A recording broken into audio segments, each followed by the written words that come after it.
할렐루야. 오늘 또 주 안에서 우리 사랑하는 형제와 자매들에게 문안 인사를 드립니다.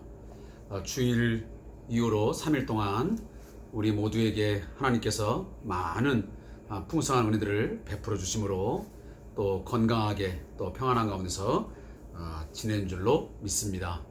아무쪼록 오늘 2021년 2월 17일 수요 저녁 시간을 맞이해서 수요 예배와 또한 더불어서 주삼 교제를 가지고 큐티를 나누는 그런 아름다운 시간을 또 우리에게 아주 뜻깊은 시간을 함께 하고자 합니다.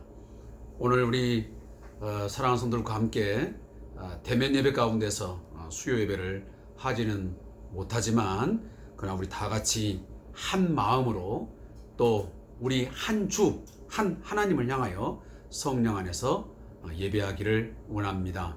이 예배가 결코 우리에게 하찮거나 또 어떤 형식과 어떤 절차에 매여진 그러한 예배가 되지 아니하고 정말 기쁨과 감사와 또 기대감 있는 감격 있는 그런 예배가 되었으면 하는 간절한 바람을 갖습니다. 오늘도 함께 우리 같이 하나님 앞에 나아가기를 원합니다. 먼저 우리 찬송가 268장을 함께 들으시면서 우리 예배 자리로 나아가도록 하겠습니다.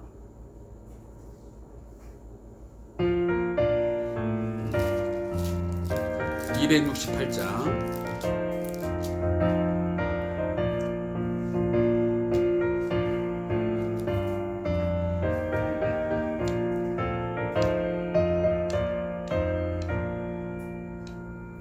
죄에서 자유를 얻게 함은 보혈의 능력 주의 보혈 시험을 이기고 승리하니 참 놀라운 능력이로다.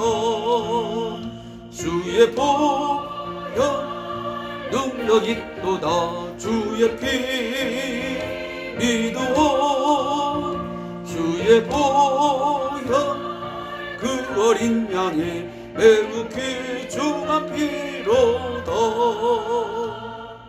육체의 정욕을 이길 힘은 보혈의 능력 주의 보혈 정결한 마음을 얻게 하니 참 놀라운 능력이로다. 주의 보혈 능력 있도다. 주의 피 믿어 주의 보혈 그 어린 양의 매우 귀중한 피로다.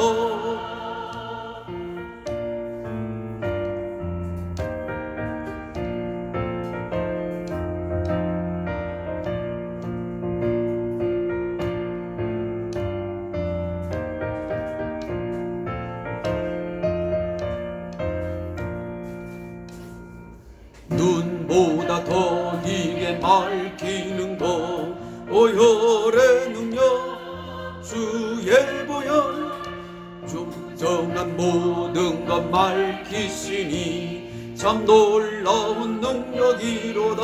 아멘. 주의 보혈 능력 있도다. 주의 피 믿어 주의 보혈 그 어린 양의 매우 귀중한 피로다. 구주의 복음을 전할 제목 보혈의 능력 주의 보혈 날마다 나에게 찬송 주니 참 놀라운 능력이로다. 아멘. 주의 보혈 능력 있도다. 주의 피 믿어 주의 보혈 그 어린 양의 매우 귀중한 피로다.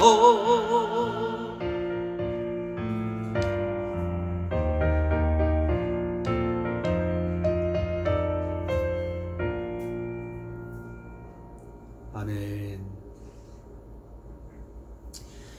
우리 사랑하는 성도 여러분, 이 찬양의 가사를 하나님 앞에 올려드릴 때 어떤 마음으로 올려드렸습니까? 우리는 아멘으로 화답하면서 이 찬양을 드린 줄로 믿습니다. 하나님 맞습니다. 죄에서 자유를 얻게 함도, 육체의 정욕을 이길 힘도, 또 눈보다 더 이게 맑히는 것도 보혈의 능력, 주의 보혈에 있습니다.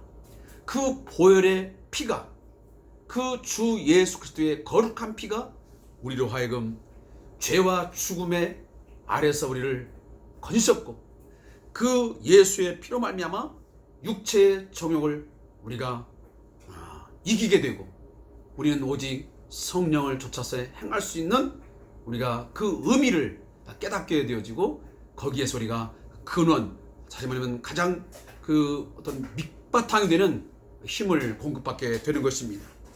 그리고 눈보다 양털과 같이 희게 되는 것도 보혈의 능력으로만 가능한 줄로 믿습니다.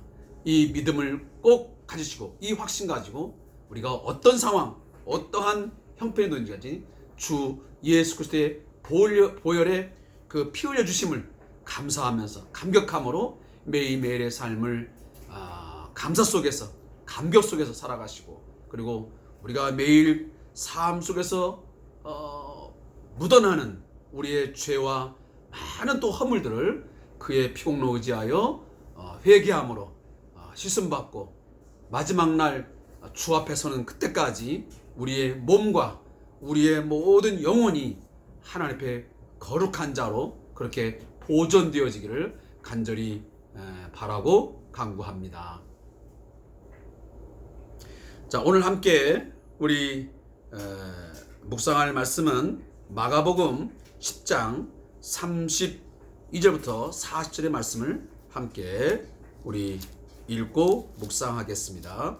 마가복음 10장 32절에서 40절, 신약성경 71쪽, 그 다음에 72쪽 두 페이지에 있는 말씀을 함께 읽고 말씀을 통해서 은혜를 함께 나누도록 하겠습니다. 32절부터 40절까지 말씀 읽겠습니다. 시작. 예루살렘으로 올라가는 길에 예수께서 그들 앞에 서서 가시는데 그들이 놀라고 따르는 자들은 두려워하더라.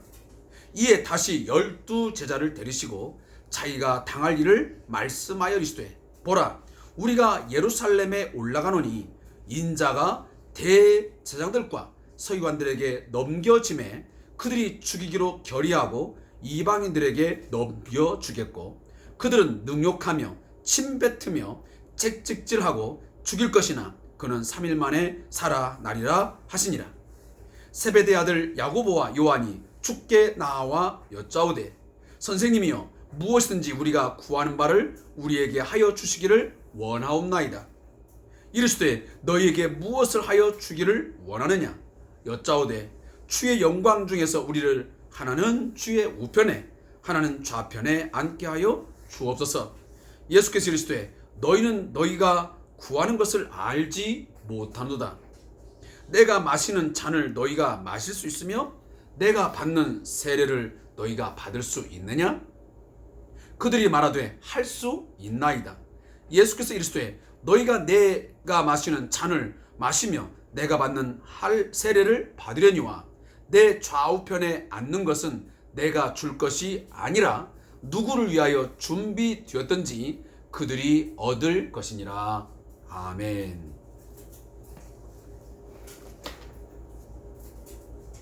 자, 오늘 함께 우리 합독한 말씀의 제목은 세 번째 순환 예고와 제자들의 몰이해라는 제목의 메시지입니다. 이 본문을 요약한 내용을 들려드리면, 예수님은 세 번째 순환 예고를 하십니다.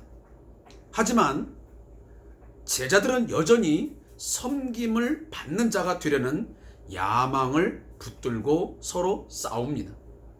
이에 예수님은 그들이 따라야 할 인자 메시아는 섬기려 하고 자기 목숨을 대속물로 주기 위해 오셨다는 분명한 소명을 다시 선포하십니다. 이것이 오늘 우리 함께 읽은 본문의 요약 서머리의 내용입니다. 우리는 그동안 예수님의 역사적인 발자취, 그의 걸어가시는 한 걸음 한 걸음의 그 내용들을 이 마가복음을 통해서 우리는 함께 걸어가 보고 있습니다. 예수님의 이 장소 이동, 이것은 결코 무계획적이거나 우연한 발걸음은 한 번도 있지 않았습니다. 다시 말하면 분명한 목적과 의도를 가지고 예수님은 그 걸음걸음을 떼셨고, 그리고 이 마가복음을 기록한 이 마가는 그 예수님의 행적에 대한 분명한 그 메시지를 우리에게 전달해 주고 있습니다. 특히 이 마가복음서를 읽는 가운데서 중간중간 예루살렘으로 올라가신다고 하는 이런 의미를 상당히 강조하는 것을 볼 수 있습니다. 다시 말하면 예수님의 그 메시아 사역에, 다시 말하면 온 인류를, 이 세상을 구원할 그 구원자, 그 메시아, 그리스도, 다시 말하면 크리스토스라고 하는 이 중요한 그 임무, 이 미션을 완수함에서 가장 이 클라이맥스는 어디 있냐면 바로 예루살렘에 올라감에 있습니다. 그 예루살렘이라 하는 것은 어떤 지정학적인 위치만을 말하는 게 아니고, 그 예루살렘에 올라가셔서 결국은 그가 넘겨지고, 그리고 거기에서 많은, 오늘 본문 나오지만 능욕을 당하고 침뱉음을 당하고 결국은 찍찍질하여 결국은 하나님의 버리심을 받아 결국은 죽임을 당하게 됩니다. 그것은 우리가 이미 이사야서를 공부할 때 배운 바지만, 그는 철저하게 온 인류의 죄를 대신 짊어지시고 그는 예루살렘 성 밖으로 내던져진, 하나님의 저주를 받아 내던져진 그런 어린 양으로서 죽임을 당하는 것입니다. 자신의 죄 때문에 죽는 게 아니고 철저하게 죄인들을 위하여, 죄인들을 대신하여 대신적, 대표적으로 죽음을 맞이하는 것입니다. 그 어린 양으로서, 하나님의 어린 양으로서 대속의 제물로 그 골고다에서, 예루살렘의 그 골고다에서 제물로 바쳐짐을 통하여 우리에게 결국은 생명을 가져다 주고 죄사함, 구속의 은혜를 받게 하신 것입니다. 따라서 이 예루살렘으로 올라가는 이 길이라고 하는 말을 기록하는 것은 굉장히 중요한 의미를 갖습니다. 말하면 예수님께서 계속적으로 이동하시고 많은 일들을 하시는 것은 궁극적으로 어디에 키포인트가 있냐면 바로 예루살렘에 올라가셔서 고난당하시고 그 메시아 사역의 마지막 정점인 죄인들을 위하여 죽으심, 그리고 우리에게 부활의 소망을 주고 우리에게 영생을 주시기 위하여 결국은 부활하신다, 새 생명 가운데 일어나신다 라고 하는 것을 강조하기 위해서 예루살렘으로 올라가는 길을 매우 강조하고 있습니다. 따라서 예수님의 그 예루살렘으로의 올라가심의 그 길은 사명자의 길이요, 하나님의 뜻을, 다시 말하면 하나님께서 보내신 그 보내심에 대한 그 임무를 완수하는 마지막 중요한 순간의 길이 되는 것입니다. 그것은 바로 우리에게 구원의 길이 되는 것입니다. 다시 말하면 우리에게 영광을 가져다주는 영광의 길이기도 한 것입니다. 그래서 예수님은 고난과 능욕, 죽음을 맞이한 것으로 끝난 게 아니고 결국은 그는 영광 받으심에 들어가게 된 것입니다.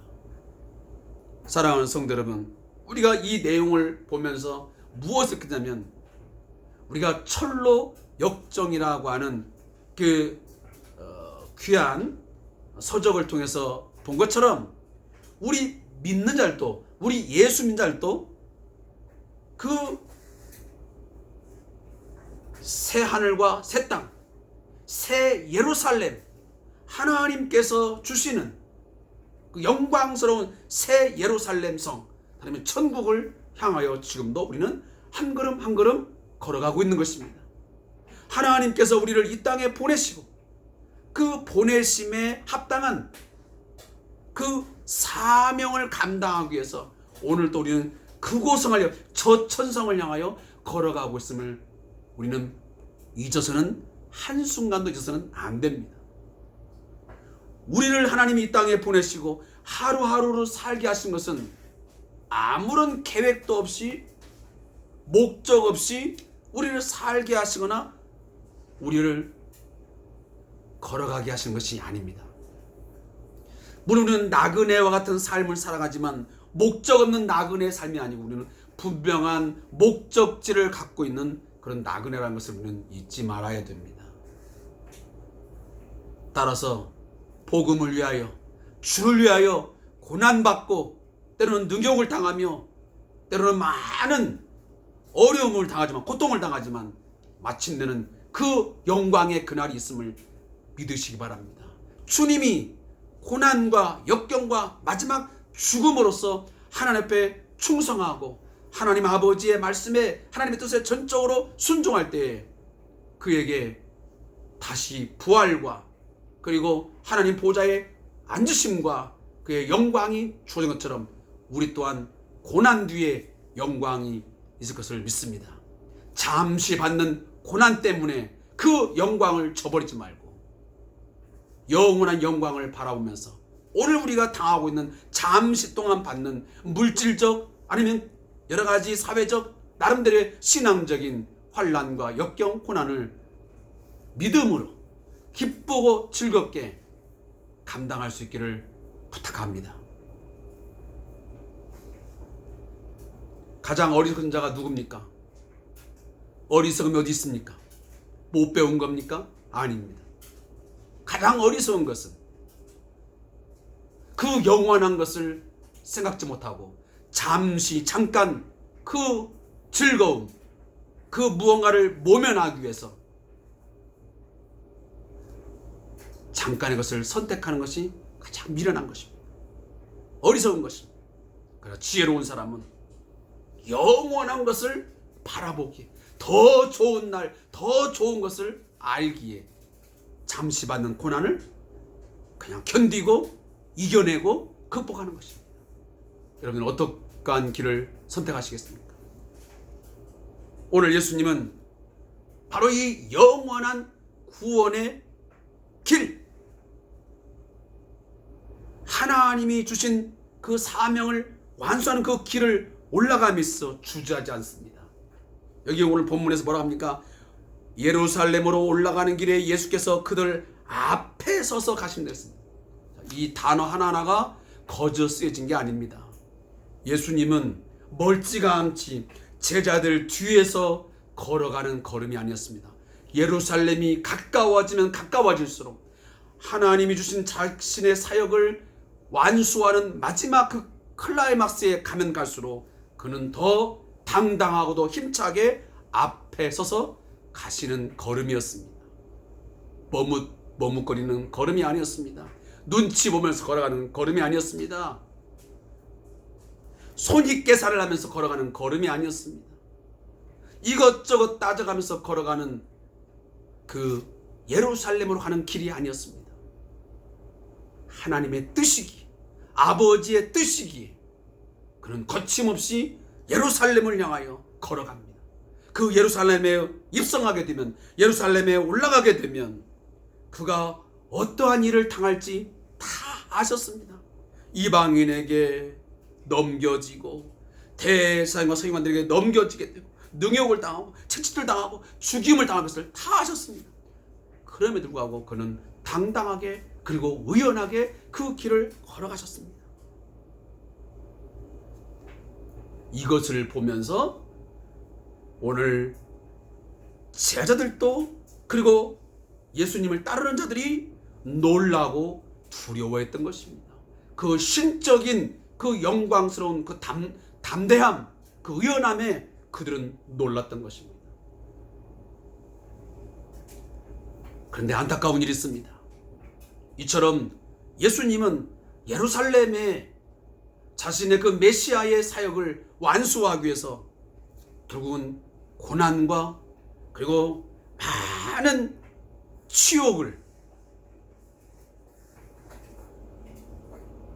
당할 것을 말씀하셨음에도 불구하고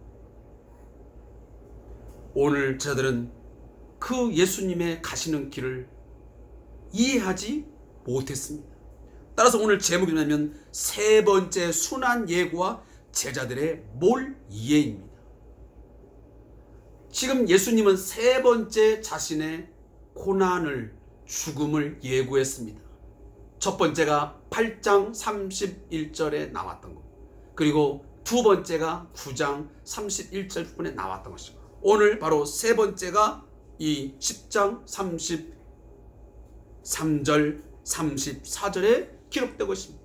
다시 말하면 거듭거듭 예수님은 자신의 그 메시아 구원자 되심의 그 일을 감당하기 위해서 고난당할 것이다, 내가 죽임을 당할 것이다, 그 메시지를 던짐에도 불구하고 제자들,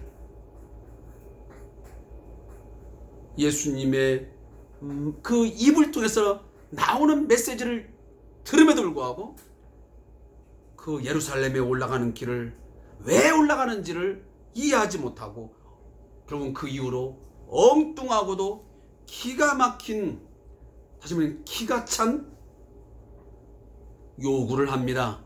그게 무엇이었습니까? 35절에 보면 세베대의 아들 야고보와 요한이 주께 나와 여짜오되, 뭔가를 구하는 것입니다. 선생님이요, 무엇이든지 우리가 구하는 바를 우리에게 하여 주시기를 원합니다. 지금부터 내가 원하는 것을 선생님 해 주십시오. 그러니 예수님 뭐라고 합니까? 너희에게 무엇을 하여 주기를 원하느냐 할 때 그들이 대답합니다. 주여, 주의 영광 중에서 우리를 하나는 주의 우편에 하나는 좌편에 앉게 해 주옵소서. 조선시대에 주기로 말하면 영의정, 좌의정에 앉게 해 주십시오. 당시로 말하면 이 우편이라는 것은 왕 다음에 권위를 갖는 자리입니다. 좌편은 또 그와 비슷한 그런 권세를 갖는 자리죠. 지금 예수님은 예루살렘 올라가서 치욕과 고난과 결국은 죽임당할 것을 말씀하시는데, 이 제자들의 생각이라는 것은 오직 예수님이 예루살렘에 올라가시면 어떤 정치적인 아주 강한 힘을 가진 자로서 왕의 자리에 오르게 되면 우리에게 어떤 힘과 그 권세를 행사할 수 있는 그 자리 하나쯤 주시지 않겠는가. 그때 가면 꼭 나를 그 자리에 좀 앉혀달라고 하는 그런 요구를 지금 하고 있는 것입니다. 얼마나 어처구니 없는 요구입니까? 기가 막힌 요구입니까? 그래서 오늘 제목도 몰 이해랍니다.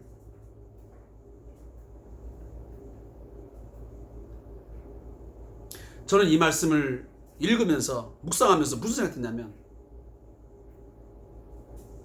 오늘날 우리 그리스도인들도 이와 비슷한, 이와 닮은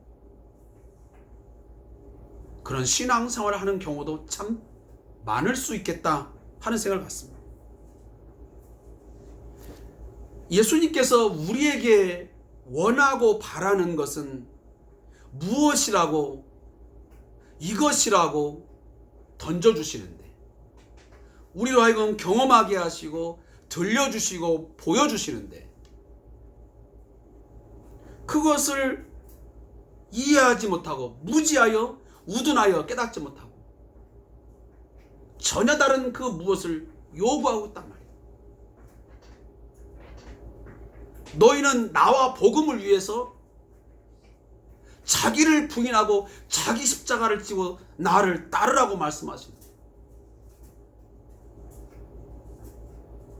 그 외에도 수많은 세상이 가지고 있는 어떤 가치관, 세상의 풍조, 세상의 문화, 세상이 갖고 있는 어떤 시스템 속에서, 그런 제도 속에서 만들어지는 어떠한 인간상을 버리고, 세상이 추구하고 있는 그런 어떤 것들을, 기준을 버리고 하나님 나라의 가치와 하나님이 원하시는 삶의 기준을 가지고 하나님의 사람답게 살아가라고 말씀하시는데, 우리는 지금 여전히 그런 것들에서 벗어나지 못하고 말은 예수를 따른다고 말하고 있지만, 주님 말씀에 순종한다고 하고 있지만, 오늘 이 야고보와 요한이 구한 것처럼, 예수님 나한테 돈을 얼마 주십시오, 내 자녀를 어떻게 해주십시오, 저렇게 해주십시오.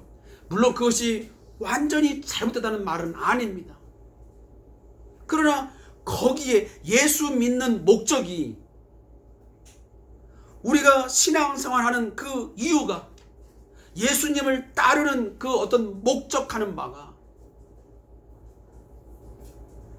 뭔가 순수하지 못하고 말씀이 요구하고 있는 그 요구에 합당하지 못한 그런 것들을, 다시 말하면 비본질적인 것들을 여전히 욕망하고 needs, 필요로 하면서 그것만을 달라고 한다 한다면, 과거의 제자들의 요구와 다를 게 뭐가 있습니까? 주님은 말씀하십니다. 나와 복음을 위하여 살려고 하면 너희들은 세상에서 미움을 당할 것이고, 그리고 고난을 당할 것이고, 환난을 당할 것이다. 그러나 그 고난 뒤에는 영광이 있다고 말씀하시고, 그 고난을 경자에게 참다운 하늘에 속한 기쁨과 즐거움을, 그리고 저 내세에 가서 영광을 얻을 것이라고 말씀함에도 불구하고, 우리는 여전히 이 현세적인 물질적인 복, 현세에 보이는 어떠한 눈에 보여지는 것, 손에 잡혀지는 것, 경험되어지는 것만 요구한다면, 이게 잘못된 몰이해에서 오는 신앙생활이 될 수 있다는 것을 제가 말씀을 드리는 것입니다.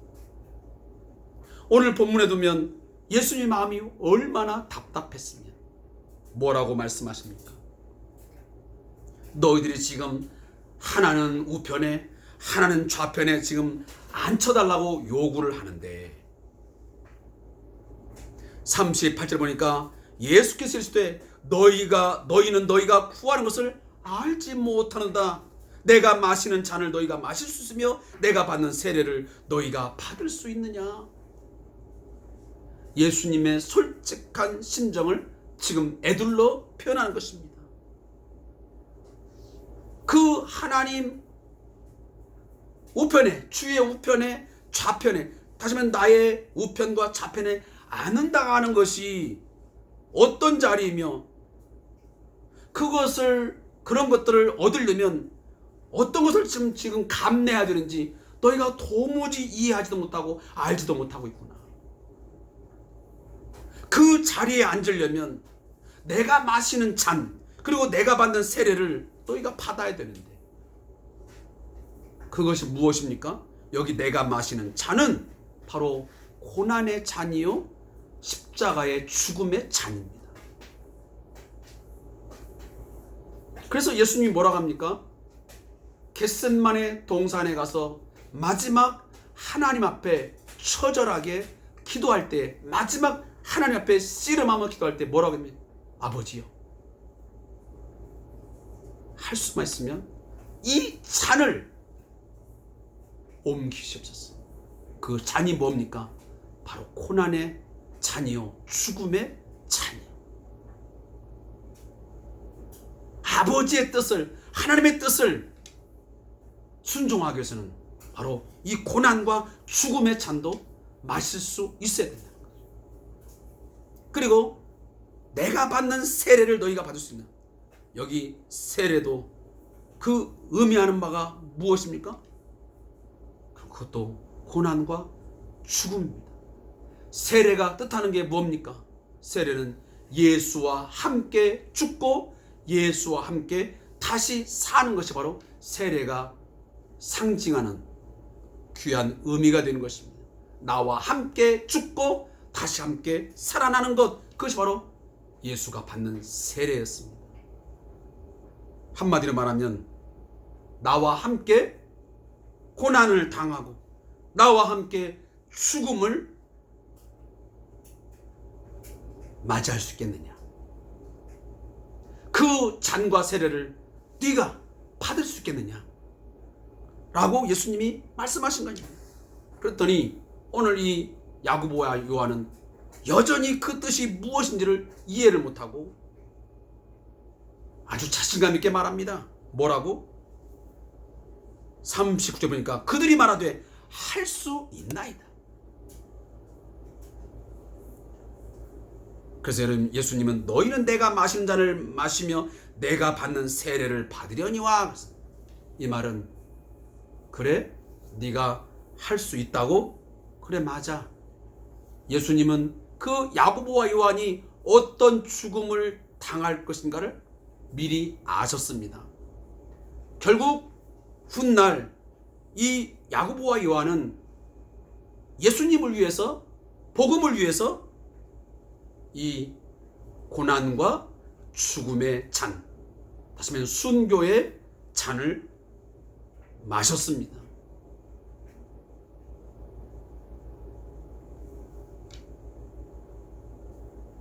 그러면서 오늘 4절에 예수님이 뭐라 하냐면 내 좌우편에 앉는 것은 내가 줄 것이 아니라 누구를 위하여 주매든지 그들이 얻을 것이니라 말씀하십니다.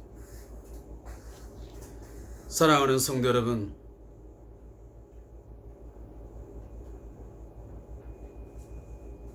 영광을 얻기 위해서는 반드시 고난과 죽음을 각오해야 됩니다. 고난 없는 영광은 결코 우리 기독교에서 있을 수 없습니다. 십자가 뒤에 부활이 있습니다. 고난 뒤에 영광이 있습니다. 십자가 죽음 뒤에 부활의 영광이 주어진 것입니다. 그게 바로 예수님의 메시아로서의 길이었습니다. 따라서 예수님을 따르는 제자의 길은 바로 그 길을 걷는 것입니다. 예수의 흔적을 따르는 것입니다. 예수의 흔적을 몸에 짊어지는 것입니다. 그런 각오가 없으면 예수를 따른다고 말하기가 사실 어려운 것입니다. 부끄러운 것입니다. 결코 예수를 따르는 길이 쉽지 않습니다. 편안한 길이 아닙니다. 양다리를 걸치면서 세상의 영광도 갖고 하나님 나라의 영광도 갖고 두 가지를 다 가질 수는 없습니다. 하나님 나라의 기준, 하나님 나라의 삶을 살아가려면 오히려 이 땅에서는 많은 것을 잃어버릴 수밖에 없고 많은 고난과 역경과 그리고 환난을 당할 수밖에 없고 때는 많은 것을 포기해야 되고 내려놔야 될 것이 너무도 많습니다. 그런데 어찌하여 오늘 우리 크리스찬들은 주를 위해서 고난받겠다고 하면서 영광을 바라본다 하면서도 하늘의 영광을 바라본다 하면서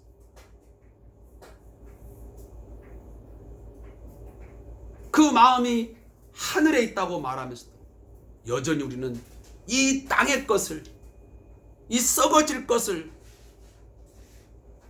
더 치중하고 더 집중하고 그런 것들을 우리가 요구하는 어처구니 없는 어리석은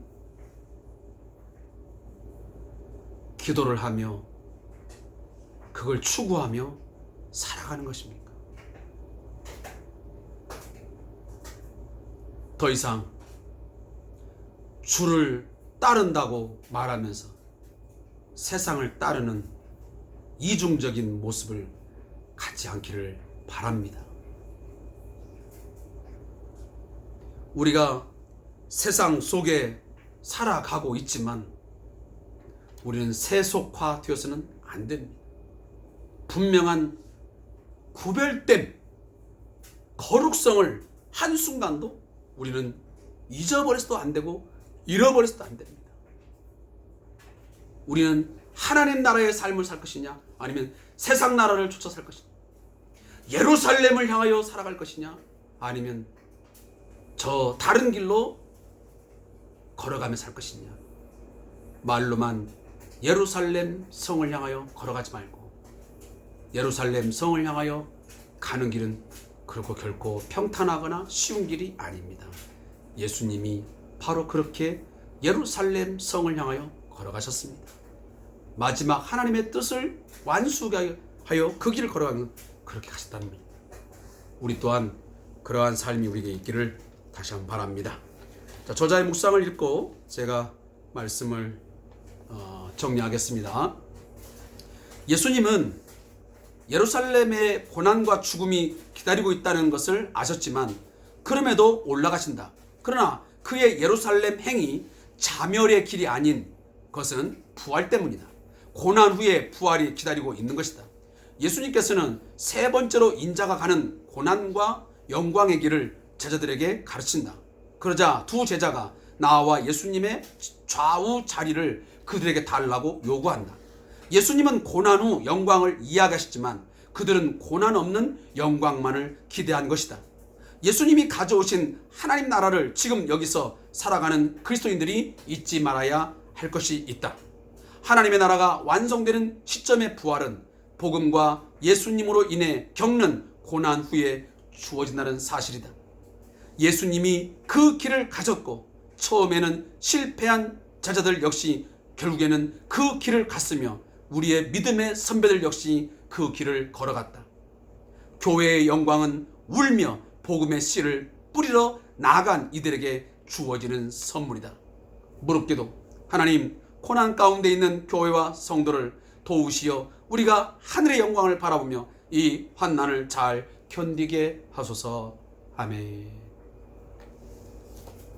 기도하겠습니다. 하나님 아버지,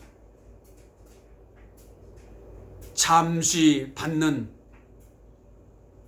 우리의 모든 이 고난 잘 견디고 이겨내게 주옵소서. 장차 우리에게 다가올 그 영광과 비교할 수 없는 것이오니 주여 회피하지 말게 하시고 도망가지 말게 하시고 세상 길로 돌아가지 말게 하시고 주의 영광, 주의 뜻 이루기 위하여 고난을 감내하게 하시고 복음을 위하여, 주를 위하여 기꺼이 능욕받으며 고난당하며 십자가의 길, 제자의 길 걸어가게 해 주옵소서. 넓은 문으로 달려가지 말고 좁은 문으로 들어가 우리가 구원의 영생의 문에 들어갈 수 있도록 인도하여 주옵소서. 이 교회가 하나님의 영광의 사명을 감당하여 기꺼이 십자가의 길을